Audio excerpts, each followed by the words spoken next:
জামিয়া সালফিয়ায় যখন পড়তাম তখন দুই একজন শিক্ষক এমন ছিলেন, এত মুখলেস ছিলেন, রাহিমাহুমুল্লাহ, দুনিয়া থেকে চলে গেছেন তারা। আমি লেখাপড়া বন্ধ করে দেব, 2 বছর আলেমিয়াত পড়ে, যেহেতু শাহাদা হয়েছে জামিয়া ইসলামে যাওয়ার জন্য, আর আমার আব্বার পক্ষ থেকে আরও 8 ভাই বাকি আছে, তাদের সিলসিলা সবাইকে পড়াইতে হবে।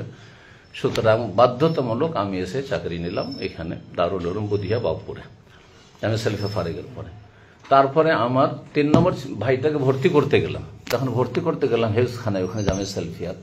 তখন আমাকে ধরে নিলেন ওনারা, শেখ শফিউর রহমান মোবারকপুরি রাহিমাহুল্লাহ 1 নম্বরে, আর তার সাথে শেখ হাসান জামিল, হ্যাঁ বেঁচে আছেন, শেখ মোহাম্মদ নাইম, হ্যাঁ চলে গেছেন দুনিয়াতে, না আছেন, উনি বেঁচে আছেন, মারা গেছেন রাহিমাহুল্লাহ, মারা গেছেন, জি আমি গ্রুপে দেখেছি। তো এই যে এরা কয়েকজন ওস্তাদ ধরে নিলেন, এমনকি ডক্টর আজহারি রাহিমাহুল্লাহ তাআলা তিনিও জিজ্ঞাসা করলেন তুমি ফজিলত নেই করো। তো আমি বললাম নিজের অবস্থাটা, যে আমার পক্ষে সম্ভব নয়, আমাকে যে এখন পড়াইতে লাগতে হবে। তো ওনারা প্রত্যেকে আমাকে বললেন যে তুমি খরচের চিন্তা করিও না, খরচের চিন্তা করিও না, ওইটা আমরা দেখে নেব, তুমি চলে এসো পড়তে। তা আমি বললাম যে আমার আব্বা অনুমতি দেবে না, কারণ আমার খরচের বিষয় না, আমি ওটা আমার আব্বার কাছে নেব না, আমি আল্লাহ মুসাব্বিউল আস করে দেবে, কিন্তু আমার ভাইগুলোকে পড়াবে, আমার সেই জন্য আমাকে পড়তে দেবে না, আমাকে চাকরি করে কিছু বেতন আমার আব্বার হাতে তুলে দিতে হবে। তখন তারা বলছে যাও তুমি পারমিশন না, যেতে নিষেধ করছে। আমি বলছি তাহলে যাই। যখন দেখলেন খুব ইসরার করতে লাগলেন, কিসসাটা শোনাই, আপনাদের একটা শিক্ষা আছে, তো খুব ইসরার করতে লাগলে শেখ শফিউর রহমান মোবারকপুরি তোমরা যাও আর এক খাত লিখ দো, তখন টেলিফোনের যুগ নাই। আব্বাকে বললো যে আমি থেকে গেলাম, খরচ খরচা নেবো না, আর আমি ওস্তাদের ছাড়লো না, আমাকে পড়তে বলছে।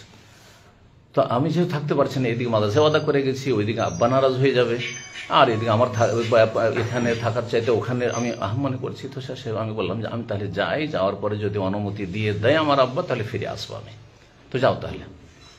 আসলাম, আসার পরে আমার আব্বা কোনো মতে অনুমতি দিবে না। তারপরে মাদ্রাসায় ওয়াদা করে গেছি, ওপর দিয়ে শিক্ষক আবুদাউদ না সেইগুলো পড়াবে, অন্য কেউ নেই, আমাকে পড়াইতে হবে। তো যাই হোক, একজন শুধু আছেন।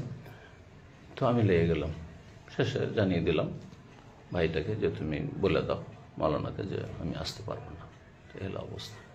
তো বলছিলাম যে এই ছেলেদেরকে এইরকম আসাতেজা হইতে হবে যে এইসব বাচ্চাদের মধ্যে দেখতে হবে কারো মালি হালাত খুব খারাপ, হ্যাঁ কারো মালি হালাত খারাপ, যদি নিজে নাও দিতে পারেন এমন কোনো ব্যক্তি দিতে পারবে যে এই ছেলেটা পড়া ছুটে যাচ্ছে বা লেখাপড়া করতে পারছে না, না খেয়ে থাকছে, ফিস দিতে পারছে না, সেই জন্য তার পড়া বন্ধ হইতে যাচ্ছে, কিন্তু তার ব্রেন আছে, তার মুস্তাকবিল আছে, সে যদি লেখাপড়া করে তো একটা ভালো একজন যোগ্য হতে পারবে, দিনের খাদেম হতে পারবে।